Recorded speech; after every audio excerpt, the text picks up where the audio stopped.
জিম্বাবুয়েতে ব্যাটাররা ব্যর্থ হলেও শিষ্যদের আগলে রাখছেন মোহাম্মদ আশরাফুল।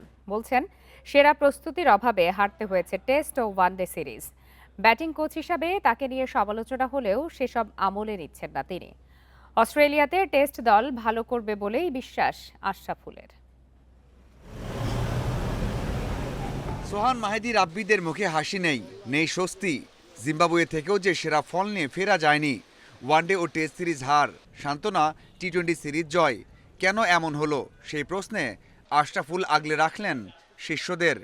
যদিও আমাদের টেস্ট টিমটা আগে গিয়েছেন, ওয়ানডে টিমের প্লেয়ারও আগে গিয়েছিলেন, কিন্তু প্র্যাকটিস ম্যাচ খেলার যে এক্সপিরিয়েন্সটা ওইটা কিন্তু ছিল না। ওইটা হলে হয়তোবা মূল ম্যাচগুলোর রেজাল্ট আমাদের পরই থাকতো, আমি মনে করি। ব্যাটারদের ব্যর্থতায় আশরাফুলকে পড়তে হচ্ছে সমালোচনায়। নতুন ব্যাটিং কোচ নিয়োগের গুঞ্জনও উঠেছে। তবে সেসব না ভেবে কাজে ফোকাস থাকতে চান ব্যাটিং কোচ। আলহামদুলিল্লাহ লাস্ট 7 মাস ধরে আমি বলবো যে আমাদের ব্যাটাররা খুবই ভালো করছেন।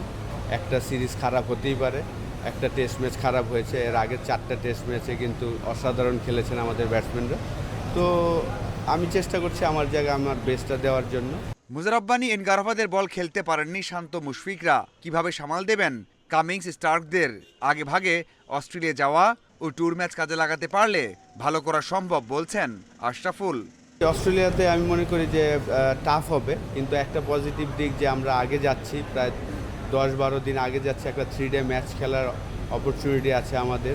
তো আমি আশা করব আমাদের সবাই যদি সুস্থ থাকে, অবশ্যই টেস্ট 2টা ম্যাচই আমরা ভালো করার চেষ্টা করব। ওয়ানডে ও টি-20 তারকাদের লম্বা বিরতি, তবে অস্ট্রেলিয়া সিরিজের জন্য দ্রুতই প্রস্তুতিতে নামবে শান্তর টেস্ট দল।